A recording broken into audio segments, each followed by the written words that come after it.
নমস্কার বন্ধুরা, রাজু, রবি এবং বাবাই এই তিনজন বন্ধুর সাথে এমন একটি বাস্তবে ঘটে যাওয়া ঘটনা ঘটেছে যেটা শুনলে তোমাদেরও গা থেকে হয়তো জল বেরিয়ে আসবে।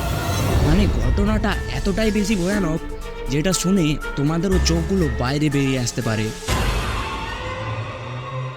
এরা তিন বন্ধু মিলে আগেও অনেকবার অনেক জায়গা ঘুরতে গিয়েছিল, কিন্তু এরা যখনই কোথাও ঘুরতে যেত তখন ট্রিপটা এনজয় না করে এরা ফোনেই সবসময় ব্যস্ত থাকতো।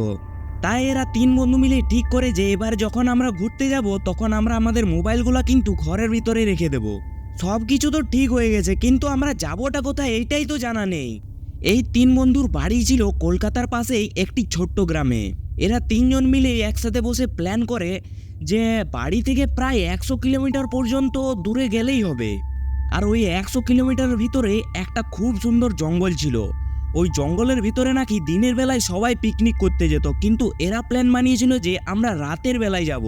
রাতের বেলায় তো ওইখানে কেউ থাকবে না, রাতের বেলায় পুরো ফুল এনজয় হবে।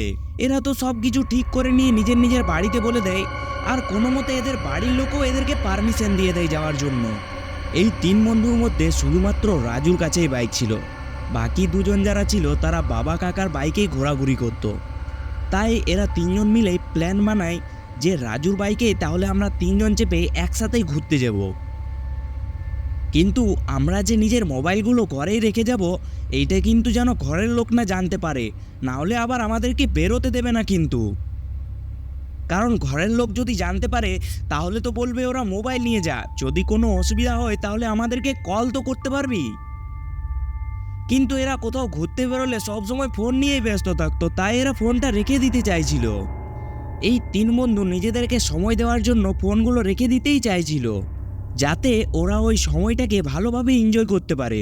এই তিন বন্ধু মিলে একটা দিন ঠিক করে এবং ওই দিনেই রাতের প্রায় 9:15 বাজে তখন এরা তিনজনেই বাইক নিয়ে বেরিয়ে পড়ে। অনেকক্ষণ বাইক চালানোর পর প্রায় যখন রাত 10টা বাজে তখন এরা একটা জঙ্গলের মধ্যে ঢুকে যায়। এরা তো জঙ্গলের মধ্যে দিয়ে যাচ্ছিল, আশেপাশে কোনো কিছুই দেখা যাচ্ছিল না, শুধু একটা ফাঁকা রাস্তা আর পাশের গাছপালা দেখা যাচ্ছিল। তখনই রাজু যে বাইক চালাচ্ছিল তখনই সামনের দিকে সে দেখতে পায় কারোর একটা বাইক বন্ধ হয়ে আছে। আর ওই যে লোকটার বাইকটা, সেই লোকটা কিন্তু ওই বাইকটা অনেকবার স্টার্ট করার চেষ্টা করছে, কিন্তু স্টার্টই হচ্ছিল না। তখনই রাজু তার দুই বন্ধুকে বলে, দেখ না ভাই, সামনে না একটা লোক ফেসে আছে, মনে হয় ওর গাড়িটা স্টার্ট হচ্ছে না। কি করবি, আমরা কি গাড়িটা বন্ধ করে ওকে সাহায্য করতে যাবি? তখনই ওই দুই বন্ধুই একসাথেই বলে ওঠে, না রে ভাই, এক তো জঙ্গলের রাস্তা, পুরো ফাঁকা এলাকা, আর এরকম সময়ে কোনো অজানা ব্যক্তিকে সাহায্য করার জন্য দাঁড়ানোটা ঠিক হবে না। কিন্তু তখনই রাজু বলে ওঠে, এটা তো ঠিক যে আমরা ওকে চিনি না, কিন্তু ওই লোকটা যদি বিপদে আছে আর ও যদি আমাদের সাহায্য চাইছে, এরকম অবস্থায় যদি আমরা কোথাও ফেসে যাস তাহলে আমাদেরকে কে সাহায্য করবে? এটা একবারও ভেবে দেখেছিস? এটা বলেই রাজু ওইখানেই তার গাড়িটা দাঁড় করিয়ে দেয়। এই লোকটার বেশভূষা দেখে তো একদম সাধারণ লোকের মতনই মনে হচ্ছিল, কিন্তু ওই লোকটা ঘেমে পুরো একদম ভিজে গিয়েছিল। তখনই রাজু তার পাশে যায় এবং তাকে জিজ্ঞাসা করে, কি হয়েছে, তোমার গাড়িটা কি খারাপ হয়ে গেছে নাকি? আপনারা আমাকে দেখে দাঁড়ালেন, এটা আমার খুবই ভালো লাগলো, কিন্তু আরেকটু সাহায্য হতো যদি আপনারা আমাকে পাশের পেট্রোল পাম্পে পৌঁছে দিতেন। এখানে পাশেই না একটা পেট্রোল পাম্প আছে, ওইখানে আমাকে একটু নিয়ে চলুন না প্লিজ। কিন্তু আমরা নিয়ে যাব কিভাবে, আমাদের কাছে তো কোনো দড়িও নেই। তোমার কাছে কি কোনো দড়ি আছে নাকি? তখনই রাজুর মাথায় একটি বুদ্ধি চলে আসে। রাজু ওই লোকটাকে বলে, তুমি আমাদের বাইকের পেছনে থাকো, আমাদের বাইকের পেছনে তো রবি বসে আছে, রবি তোমার হাতটা ধরে নেবে, শুধু তুমি তোমার ব্রেকটা আর হ্যান্ডেলটা ঠিক করবে, তবেই তো হয়ে যাবে। তখনই রাজু রবিকে জিজ্ঞেস করে, রবি তুই হাতটা ধরে রাখতে পারবি তো? তখন রবিও হ্যাঁ বলে দেয়। রাজু প্রায় অনেকটা 5-10 মিনিট বাইক চালানোর পর ভাবে, এই পেট্রোল পাম্পটা আসছে না কেন, অনেকক্ষণ ধরেই তো আমি বাইকটা চালিয়ে যাচ্ছি। এরকমই প্রশ্ন যখন তার মনে জাগতে থাকে তখনই সে সাইড মিরর দিয়ে পিছনের দিকে তাকানোর চেষ্টা করে, কিন্তু ওই আয়না দিয়ে তো ওই লোকটাকে দেখতেই পাচ্ছিল না। তারপর যখন সে পাশের আয়না দিয়ে ওই লোকটাকে দেখে তখনই তার চোখগুলো খুলে পড়ে যায়। তার জীবন পুরো জল হয়ে গেছিল ওকে দেখার পর, কারণ ওই লোকটা দেখতে একদম সাধারণ মানুষের মতো ছিল না। ওই লোকটার মুখটা দেখতে একদমই বেকার লাগছিল। ওই লোকটার মুখটা এতটাই ভয়ঙ্কর লাগছিল যে তোমাদেরকে বলে বোঝাতে পারবো না। এক সাইডের মুখটা এতটাই বেশি খারাপ হয়ে গেছিল যে মনে হতেছিল যেন ওর চোখ নাক সব কিছু বেরিয়ে এসেছিল। আর তারপর যখন সে তার গায়ের দিকে ধ্যান দেয় তখনই সে দেখতে পায় ওর জামা কাপড়গুলো তো সাধারণ মানুষের মতো দেখতে লাগছে না। তখনই রাজু বুঝতে পেরে যায় এটা কোনো সাধারণ মানুষ নয়, এটা আসলে হচ্ছে একটা ভূত। পেছনে বসে থাকা বাবাই তখনই বলে ওঠে, আরে তুই কেমন ভাবে বাইক চালাচ্ছিস, একটু সামনে চালা, আমরা পড়ে যাব তো, দেখতে পাচ্ছিস না নাকি? তখনই হঠাৎ রাজু পেছনের দিকে তাকায় আর বলে, এটা কি হচ্ছে? তখনই সে দেখতে পায়, আরে এ কি, এটা তো সাধারণ মানুষের মতোই লাগছে দেখতে একদম। রাজু ওখানে স্তব্ধ হয়ে যায়, তার মাথা কিছু কাজই করছিল না। একটু আগেই তো তাকে ভূতের মতো একদম ভয়ানক দেখতে লাগছিল, কিন্তু এখনই আবার সাধারণ কি করে হয়ে গেল? আমারই মনে হয় মাথায় কোনো ভুল ভ্রান্তি চলে এসেছিল, আমি মনে হয় ভুল দেখেছিলাম। এটা মনে করে সে আবারও বাইকটা নর্মালি চালাতে থাকে। রাজু তখনই বাবাইকে কানে পিস পিস করে এইসব কথা বলে দেয়। তখনই বাবাই বলে ওঠে, আরে রাতের বেলা তো মনে হয় তোর কোনো ভুল ভ্রান্তি হয়ে গেছিল। আরে ঠিক আছে, এগুলো কোনো বড় কথা নয়, এগুলো হয়েই থাকে রাতের বেলায়। রাজু তো নর্মালি বাইকটা চালিয়ে যাচ্ছিল, কিন্তু হঠাৎই 10 মিনিট পর পেছনের যে লোকটা আছে ওই লোকটা চেঁচিয়ে ওঠে, আরে দাদা একটু দাঁড়ান না, আমার হাতে না খুব জোর ব্যথা হচ্ছে, একটু দাঁড়াও না, তারপরে একটু পরে আবার বেরিয়ে যাবো, এই তো সামনেই পেট্রোল পাম্পটা আছে। তখনই রাজু বলে, আরে ঠিক আছে, এই তো নাও দাঁড় করিয়ে দিলাম। যখনই রাজু গাড়ির ব্রেক মারে তখনই ওই লোকটা হঠাৎ আগের দিকে এগিয়ে যায়, আর ওই লোকটার যে হাতটা আছে ওইটা রবির হাতে চলে আসে, মানে তার হাতটা পুরোটাই ছিঁড়ে গিয়েছিল। রবির হাতে যখন ওই লোকটার হাতটা চলে আসে তখনই সে ওই হাতটা ধরে নিয়ে জোরে করে দূরে ফেলে দেয়। এটা দেখে তারা তিনজনই অনেক বেশি ভয় পেয়ে গিয়েছিল। রাজু এবং বাবাই তো ভাবতেই পারছিল না এটা কি হয়ে গেছে। তারা ভাবছিল এটা কি সত্যি হয়েছে, তার হাতটা কি সত্যি ছিঁড়ে গিয়েছে। তখনই তারা ওই লোকটার দিকে যখন তাকায় তখন তারা দেখতে পায় ওই লোকটা তো মুচকি মুচকি হাসি দিচ্ছে, এমন ভাব করছে যেমন তার কিছু হয়ইনি, তার একটা হাত ছিঁড়ে গেছে এটা তো সে ভাবেইনি মনে হয়। এমন সময় তাদের বাইকটাও বন্ধ হয়ে যায়। তিনজনের অবস্থা তো একদম খারাপ হয়ে গেছিল, তারা কি করবে তারা মাথায় কিচ্ছুই আসছিল না। রাজু বারবার করে বাইকটা স্টার্ট করার চেষ্টা করছিল, কিন্তু বাইকটা তো কোনো মতে স্টার্টই হচ্ছিল না। তখনই বাবাই বলে ওঠে, আরে বাইকটা ছাড়, আমরা এখান থেকে তাড়াতাড়ি পালা, না হলে এ আমাদেরকে মেরেই ফেলবে। এরা তিন বন্ধু পিছনের দিকে না তাকিয়ে সোজা একদম জঙ্গলের দিকে দৌড়াতে থাকে। আর ওই লোকটা এমনভাবে চিৎকার করছিল যেটা শুনে তাদের মনে হচ্ছিল যেন কান থেকে রক্ত পড়ছে। তারা যতটাই জঙ্গলের ভেতরে যাচ্ছিল ওই লোকটার হুলিয়া আরও খতরনাক হতে যাচ্ছিল, মানে ওই লোকটার বেশভূষা পুরোপুরি চেঞ্জ হয়ে গেছিল। ওই লোকটা সাধারণ মানুষ থেকে একটা ভয়ানক ভূতের মধ্যে পরিণত হয়ে গেছিল। তারা পিছনের দিকে তাকায়নি বলে তারা কিছু বুঝতেই পারছিল না। তারা সোজা জঙ্গলের ভিতরে দৌড়াতেই যাচ্ছে, দৌড়াতে দৌড়াতে প্রায় অনেকটা জঙ্গলের গভীরে ঢুকে গিয়েছিল। তখনই তারা হঠাৎ মনে ভাবনা করতে লাগে, আরে এই কি, আমাদের পেছনে তো কেউই আসেনি, তাও আমরা কেন দৌড়াচ্ছি? ভাগ্যবশত তারা তিনজন একসাথেই ছিল।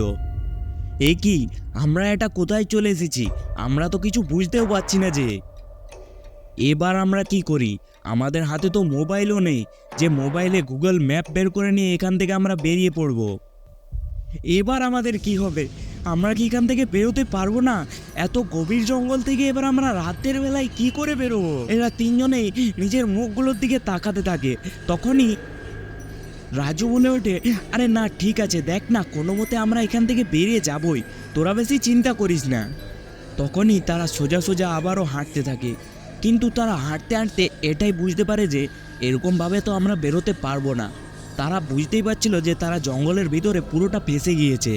তখন তো কোনো মতে দৌড়ে দৌড়ে জঙ্গলের ভিতরে পালিয়ে এসেছি, কিন্তু এবার আমরা যখন বেরোবো তখন তো রাস্তাই খুঁজে পাচ্ছি না। প্রায় 5-10 মিনিটের মতো ওরা জঙ্গলের ভেতরেই ঘোরাঘুরি করে, এবং পরবর্তীকালে তারা তিনজন মিলে ঠিক করে যে এরকমভাবে আমরা তো জঙ্গল থেকে বেরোতে পারবো না। তখনই তারা তিনজন মিলে ঠিক করে যে তিনজনেই তিন দিকে যাবে, একজন অন্য সাইডে, আরেকজন তার অন্য সাইডে, এবং একজন সোজা যাবে।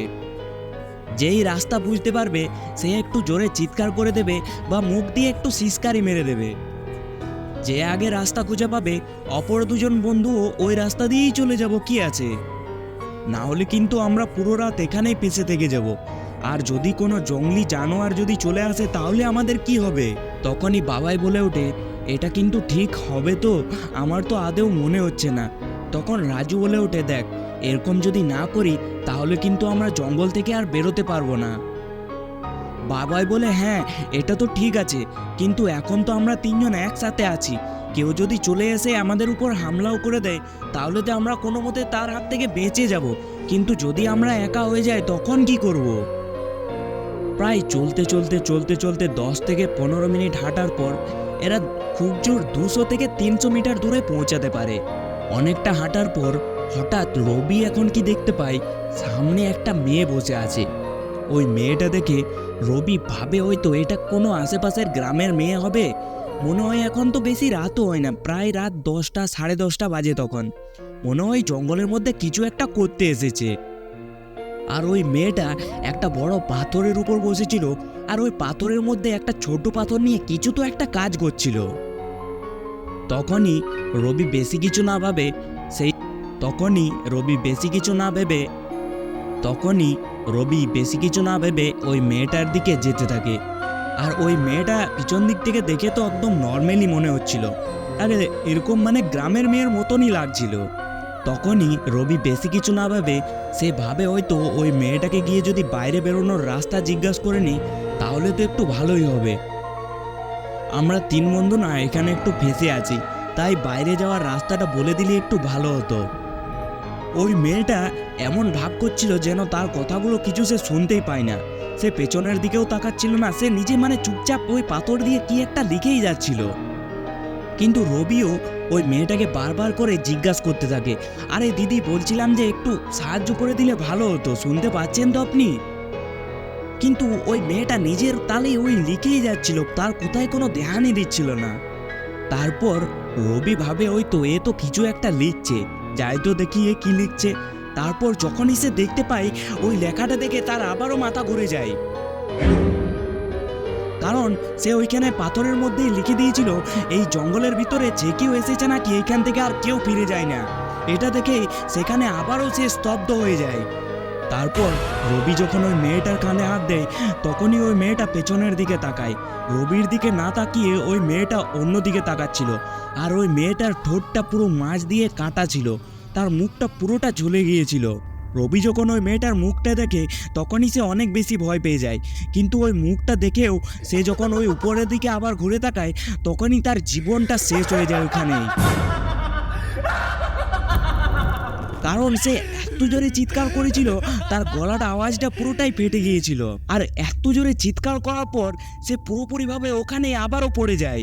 রবি দেখতে পায় একটা গাছের মধ্যে সেই 3 জন বন্ধুরই উল্টোভাবে লাশ ঝুলে আছে, এবং তাদের যে শরীরের মাঝখানটা পুরোটাই ফাড়া আছে, মানে তাদের ভেতরের যে অঙ্গগুলো ওগুলো সব দেখা যাচ্ছিল। সে নিজেই নিজেদের লাশগুলো দেখতে পাচ্ছিল। চিৎকার করার পর সে তো অজ্ঞান হয়ে গেছিল।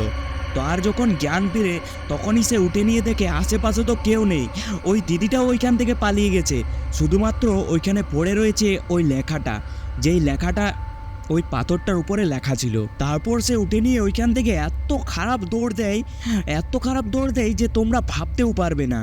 রবির চিৎকারের আওয়াজ শুনে রাজু এবং বাবাই অনেক বেশি ভয় পেয়ে গেছিল, তাই তারা ওর পেছনেই ছুটতে থাকে। কিছুটা আগে যাওয়ার পর তারা 3 জনে একসাথে আবারও জড়ো হয়ে যায়, এবং ওইখান থেকে তারা সামনেই একটা রাস্তার যে স্ট্রিট লাইট থাকে ওইটা দেখতে পায়। ওইটা দেখে তাদের মনে একটু সান্ত্বনা পায়। তারা ছুটে ওই স্ট্রিট লাইটটার পাশে চলে যায়। ঠিক একটু পরেই ওই রাস্তা দিয়ে একটা ট্রাক আসতে থাকে। ওই ট্রাকটা দেখে নিয়ে তারা ওই ট্রাকটা থামানোর চেষ্টা করে, এবং ভাগ্যবশত ওই ট্রাকের ড্রাইভারটা ভালো ছিল বলে ওই ট্রাকটা তারা ওইখানেই থামিয়ে দেয়। তখনই ওই ট্রাকের ড্রাইভারটা ওই 3 বন্ধুকেই জিজ্ঞাসা করতে থাকে, তোমাদের কি হয়েছে, তোমাদের এত গা কাঁপছে কেন, আর তোমরা এত ভয় করছো কেন, ব্যাপারটা কি, আর এত রাতের মধ্যে তোমরা এই জঙ্গলের ভিতরে কি করছো? অন্য কেউ হলে তো তোমাদেরকে এই গাড়ির মধ্যে নিতই না, সেই চোর ভেবে তোমাদেরকে এখানে ছেড়েই চলে যেত। আমি ভালো বলে তবেই তোমাদেরকে এই গাড়ির উপরে নিলাম। তাদের সাথে যে ঘটনাগুলো ঘটে গিয়েছিল ওই ঘটনাটা সেই ট্রাক ড্রাইভারকে শুনিয়ে দেয়।